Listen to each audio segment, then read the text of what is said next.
Geez, sorry this video's taken so long. I have been playing this game, it's just the longer working hours. My camera broke down earlier in the year. I'm probably never going to stop talking about that.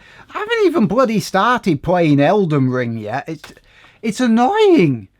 Too much. There's too many good games out that I want to do and I haven't got the time. Anyway, this is Horizon Forbidden West. Does anybody else keep making that mistake, or is it just me?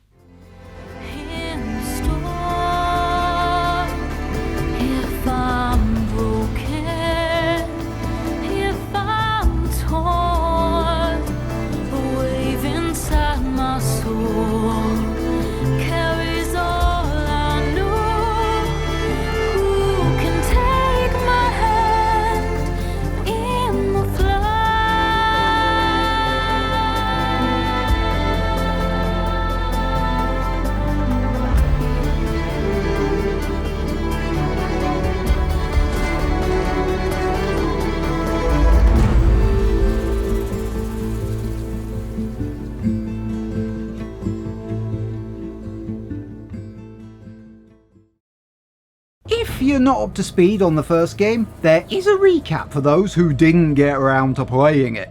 I refuse to believe that anyone who played it forgot it. You know how Batman always loses his equipment and skills between sequels?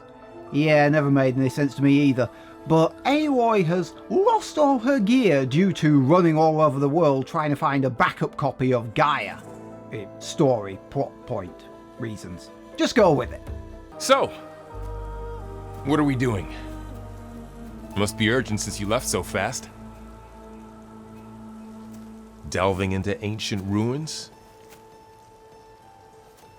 Or maybe it has something to do with the Blight. Both, actually, but, I should... Oh no. I've been tracking you a long way. It's okay. After everything you've done to help Lenora and my family, I swore an oath to help you, no matter what. You're stuck with me now. Like bark on wood. Not all of her skills have been lost though. Right from the start, she can still add and remove upgrades on weapons and armour without destroying them. Balance on a beam or wire, and being able to aim the bow. Perform stealthy drop attacks on enemies. Can use concentration, which is basically a slow motion aiming. I use this one a lot. And when I say a lot, I use it for practically every shot.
This is an adventure/survival game. And when I say survival, I don't mean food, water, shelter survival. No, I mean trying to avoid being crushed by an extremely pissed off 90-ton walking war machine survival.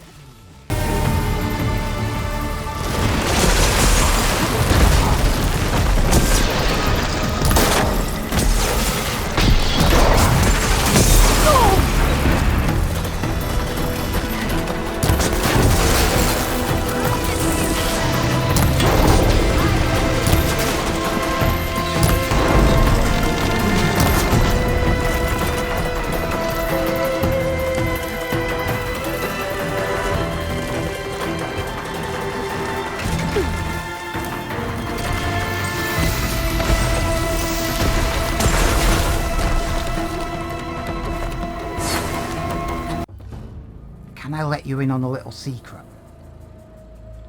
I never actually faced a Thunderjaw in the original game. Well, okay, that's not quite true. As part of the campaign, you have to face off against one in one of the story missions. However, you've got a bunch of allies and a fuck-off cannon to do it with. It's not a one-on-one fight, is what I mean. I never did that in the original.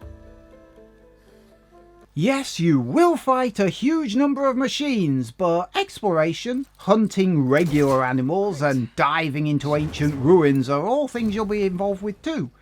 At time, machine hunting will feel like it's taken a back seat. That's a good thing, by the way.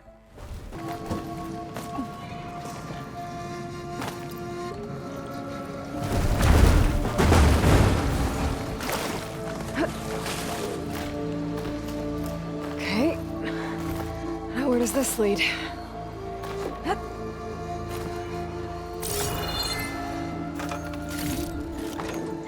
find this in my stash later.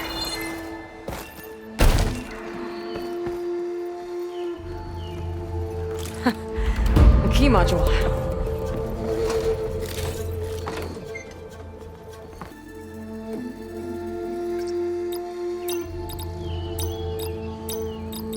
Got it.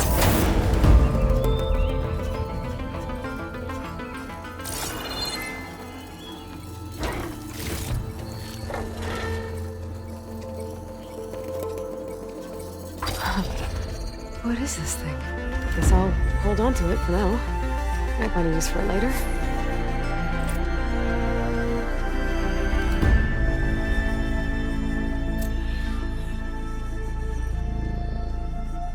Each machine is unique. It has a different set of weapons and approach to combat. You can shoot off certain components, depriving them of said weapons, but then they tend to fall back on the good old reliable method of beating you over the head repeatedly with whatever is still attached to them.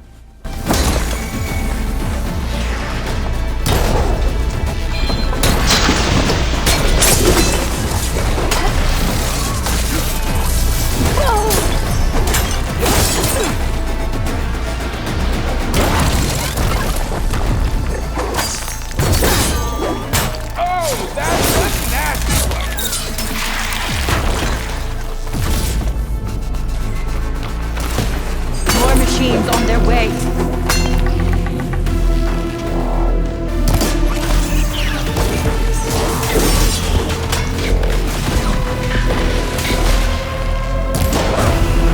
Get to safety! I'll handle the rest! Go, Lakasha! I'll help the Nora! Machines have extensive armor plating, even the smaller ones. You can shoot it off, but in my humble opinion, it's not worth the effort. Shooting a machine's weak points is far more effective. But it's not that simple, because nothing ever is it? Some weak points are obvious, weapons, external batteries or fluid reservoirs. Some aren't so obvious. Use your focus to spot them, they glow bright orange. Shooting every single weak point a machine has isn't necessarily the best option though. I mean, it will kill the machine faster, if that's what you want. But some components drop extra loot when they are shot off. Other components cause the machine to drop extra loot when killed if the component is still attached to it. Scanning the machine with your focus will give you a rundown of all of its components. While scanning it, you can mark its components, causing them to glow bright purple. So you don't have to guess or even remember what pieces you're trying to knock off it.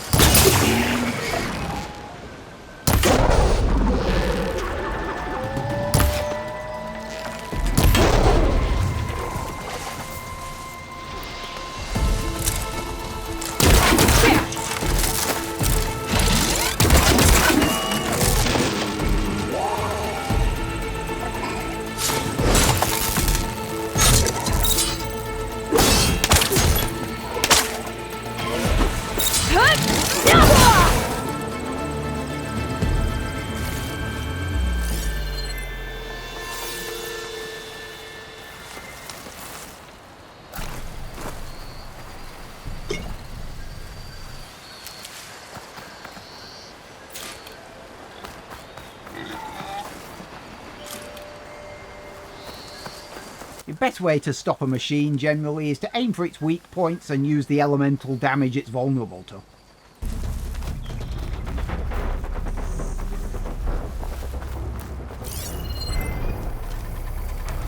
What the?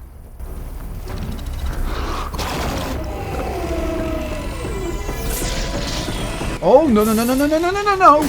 Bloody stalkers! I forgot these were a thing.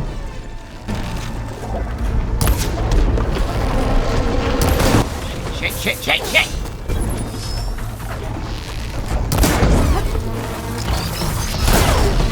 His legs look too difficult. Damn it, who gave you permission to turn invisible? Be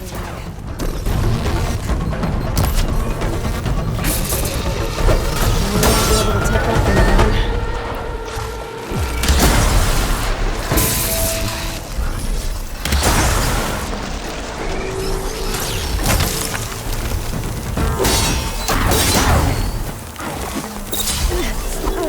Down it goes.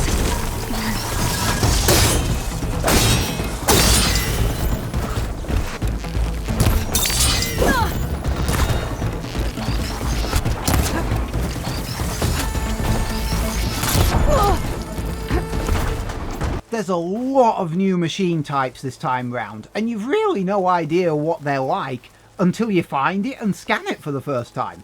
Take this unknown sight, for example. Slaughter Spine. That's a scary name. I don't know why, but I'm picturing a lizard-style creature with, maybe plate-like blades on its back? Ooh, does it curl into a ball and do like a sonic spin attack? That would be cool. Holy fuck, it's huge!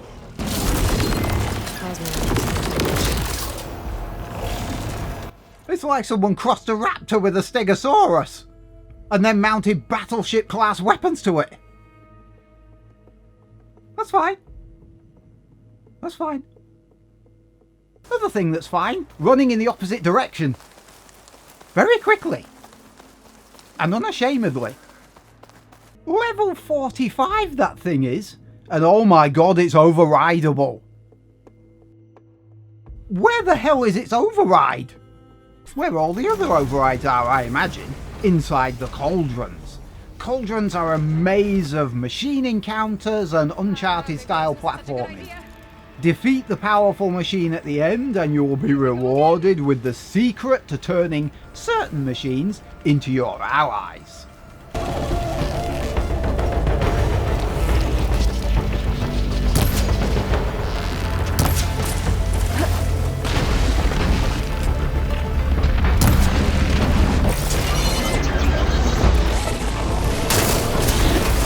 There we go.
Access the core now.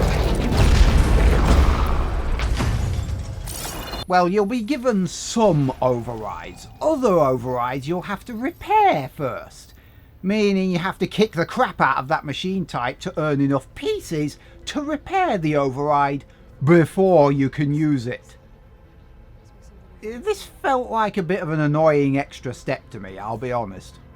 Not that you could ever accuse this game of padding its runtime. Even the side missions are interesting.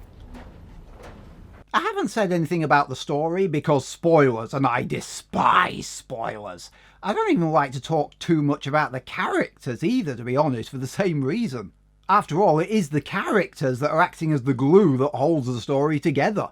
Suffice to say that even characters you may only meet once feel like actual characters, not just random faceless NPC quest givers. Assassin's Creed. Side missions can take 25 minutes to complete, even the small ones, so you'll have plenty of time to acquaint yourself with these people. You know, if this is too much for your old bones, you can always head back. You should be more worried about that left arm than my old bones. I'll be fine. I'm Sakura of Eagle Squad. I feel no pain. Ow! What is wrong with you? Skill points are earned by leveling up, obviously, but they're also earned by completing the side missions. It's like you can earn a couple of points just for doing one of them. And the points pile up so fast, I was actually forgetting to spend them. There are perhaps some things you should do before others. Upgrading the size of your resource pouch is usually a good first move, gives you more to work with out in the field. You can mark equipment upgrades and even items for sale from shop fronts as jobs.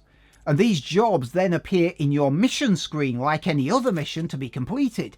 It'll even point you to the nearest locations those components can be found in. Ignoring me?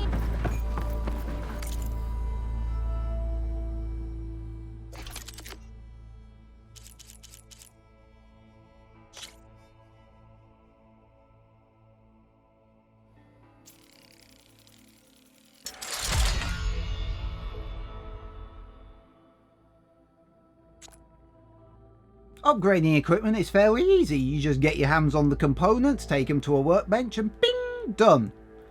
It's harvesting the components in the first place that's the trick. I should scan one of them. My focus can show me where the part is. There's the power cell. I can tag it in my focus display. That'll help. I'll have to detach it before the machine goes down.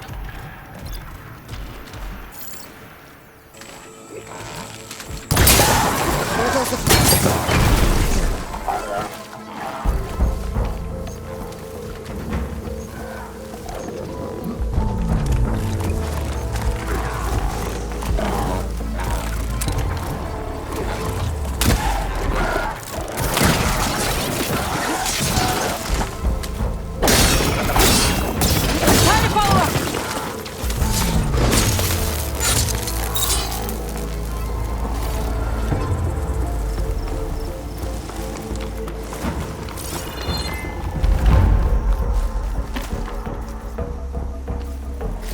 Okay, got the parts for the igniter. Now I just need to build this thing. There are also some skills you might want to concentrate on trying to get, and believe me, it's really hard because the skill trees have exploded into a dazzling array of options. There are a whole range of passive bonuses that make you more effective in combat and in stealth, such as extra combo moves, longer concentration times, things like that. But there are active skills as well, weapon skills that can be used to great effect if deployed correctly. Rain arrows down on enemies from above. Or my personal favourite, penetrating rope. This skill not only ties machines down with the rope caster, regardless of whether their armour gets in the way of the shot or not only does it not need charging, but it doesn't consume any ammo. None. I've been playing for nearly 40 hours before I discovered this. I nearly fell off my fucking chair.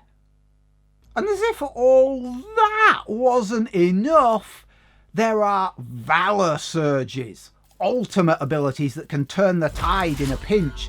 There's quite a few of them, and you can switch between them on the fly without resetting the meter that powers them.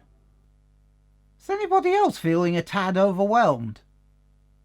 Honestly, I keep forgetting about most of the weapon skills, and I have never, ever used a Valor Surge ultimate. Okay, I did once, but it was by accident. The only time I remember that the ultimates are even a thing in this game is when I spend my skill points in the menu and catch sight of them. Oh I'll have to try that damage shield at some point. Oh yeah, there's a cloaking field. Have to give that a whirl when I remember, which will be never. In other words, it really doesn't matter what approach you choose to use. There's an approach for you. You're not supposed to use everything. You're just given the options, given the choice. Me, I went for the bow, healing, and evading as my main strategy all the time. Other players, for example, they could go for a combination of stealth, laying traps, and machine overrides to turn them against each other. Really, you're spoilt for choice. Not that avoiding combat is always possible, mind you. What kind of machine has your people pinned down near Thebes? A Thunderjaw.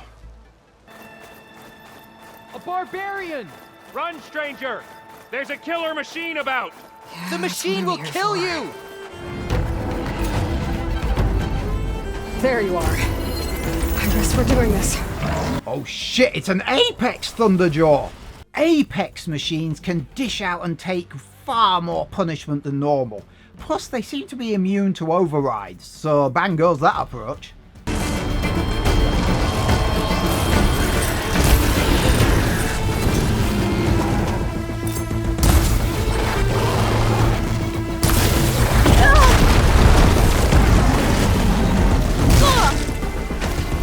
Much better.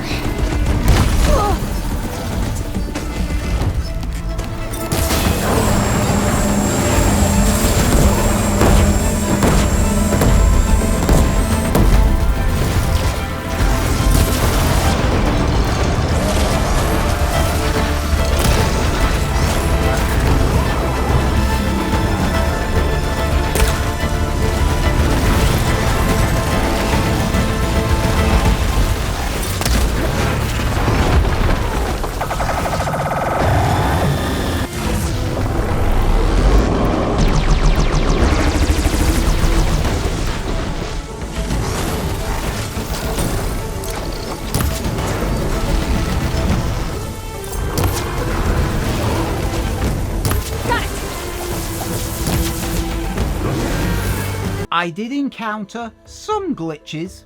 Early on, I paused the game for a while, unpaused it, and... Stick to cover! Archers on the ridge!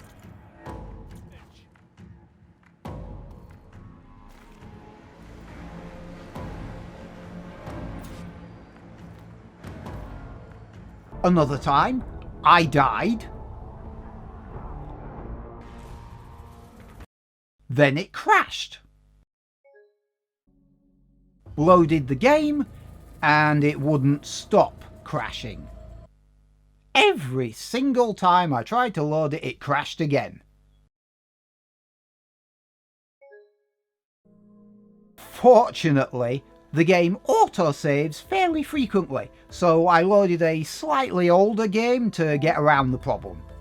Honestly, given the state that some games recently have launched in, this is pretty good. And remember what I said about our skills and equipment being Batmaned at the beginning? Yep. I'm amazed they didn't give her a grapple.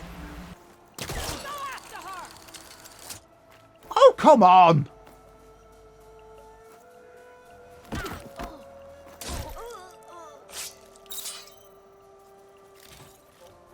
I'm going to give Horizon Forbidden West a 9 out of 10. And honestly, it would be a 10 out of 10 if it wasn't for the increasing complexity. And by that I mean specifically I was having trouble keeping track of what individual weapons and armors did. Because in the original game, you had a basic suit of armor that resisted a bit of cold, a medium suit of armor that resisted moderate cold, a high level suit of armor that resisted a lot of cold. The armors in this game have all different stats, and the weapons are the same. They are their own weapons, they have all their own qualities, so it's a lot harder to keep track of everything. Especially if you're fighting multiple machines all with different strengths and weaknesses, so I dock a point a little bit for it being a little bit too complicated perhaps for its own good. But otherwise, if you love the first game, you're gonna love this one.